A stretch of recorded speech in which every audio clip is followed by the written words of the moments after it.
আসসালামু আলাইকুম। হ্যালো বন্ধুরা, আজকে আমরা চলে আসলাম কাকার স্পেশাল লেবু চা খেতে। কাকার স্পেশাল লেবু চাটা অনেক মজার এবং খুব বিখ্যাত। আপনারা চাইলে খেতে আসতে পারেন। আশা করি ভালো লাগবে আপনাদের।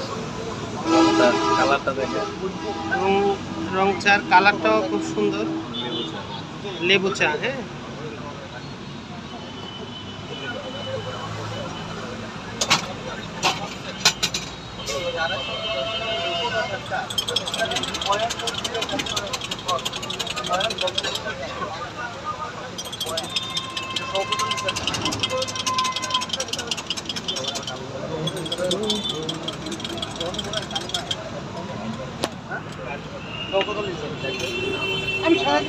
এই যে হয়ে গেল স্পেশাল লেবু চা। বলুন তো কেমন চমৎকার।